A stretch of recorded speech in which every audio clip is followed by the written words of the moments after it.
साध्वी प्रज्ञा सिंह ठाकुर का उज्जैन में प्रवेश।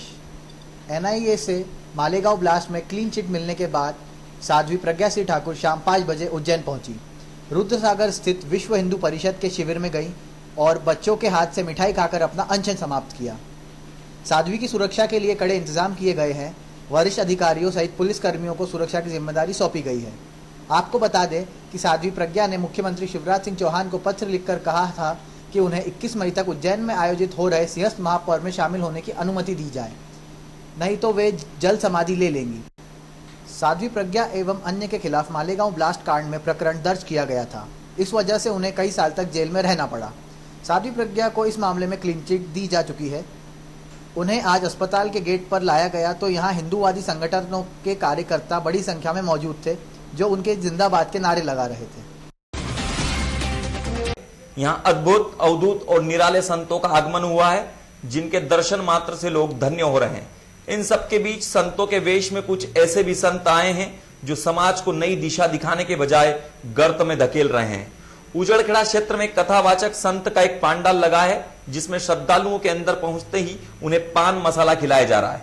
इनमें छोटे बच्चे भी शामिल हैं, जो मजे से महाराज द्वारा दिए जा रहे पान मसाला चबा रहे हैं। मामले में अखाड़ा परिषद अध्यक्ष नरेंद्र गिरी महाराज का कहना है कि ऐसे संत समाज को जागरूक करने की बजाय भटका रहे हैं और ऐसे ही कथा के नाम पर व्यापार करने वाले लोगों की वजह से संतों पर उंगलियां उठती है। यह बिल्कुल गलत है। ऐसे लोगों के लिए तो संत समाज और लोगों को आगे आना चाहिए ताकि इन्हें आईना दिखाया जा सके। उजड़खेड़ा क्षेत्र में बड़नगर रोड से सटकर कथावाचक संत देवकीनंदन ठाकुर जी का पांडाल लगा है, जिसमें भक्तों को कथा श्रवण करवाई जा रही है। कथा में कई संदेश भी दिए जा रहे हैं, पर दूसरी ओर महाराज भक्तों के बीच पान मसाला, जो कि स्वास्थ्य के लिए पूर्ण रूप से हानिकारक है, मुफ्त में बांट रहे हैं। यहां आने वाले श्रद्धालु और उनके बच्चे महाराज की प्रसादी समझ ग्रहण कर रहे हैं। इधर भारत सरकार के स्वास्थ्य मंत्रालय ने पान मसाला को चबाने या खाने पर खतरनाक माना है। पान मसाला चबाना स्वास्थ्य के लिए हानिकारक है, यह पान मसाला के पाउच पर भी लिखा होता है। सुंदर मधुभाषी, हमेशा चेहरे पर मुस्कान बिखेरने वाले संत से जब इस बारे में बात की गई तो वह 1 मिनट के लिए झल्ला उठे। सुंदरता, रसभरी भाषा हवा हो गई।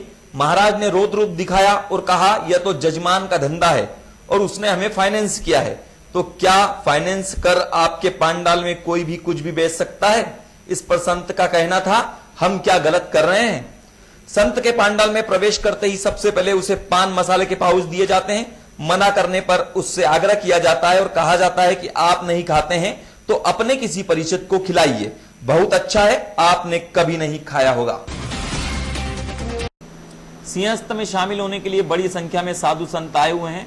सिंहस्थ क्षेत्र में इनमें से कई साधु संत प्रतिदिन शिविर में कंडों की धुनी लगाकर साधना कर रहे हैं, जबकि कई साधु खड़े होकर साधना में लीन हैं। इसी प्रकार अन्य साधु अलग अलग तरीके से तप साधना कर रहे हैं। उजड़खेड़ा क्षेत्र में पंडित देव प्रभाकर शास्त्री दद्दा जी के शिविर के समीप साधु राधिकानंद तपती दोपहरी में बालू के ढेर पर बैठकर इस प्रकार साधना कर रहे हैं। शहर का पारा इन दिनों 43 डिग्री पर पहुंच चुका है और लोग झुलस रहे हैं। मुकेश पांचाल के साथ प्रवीण नागर।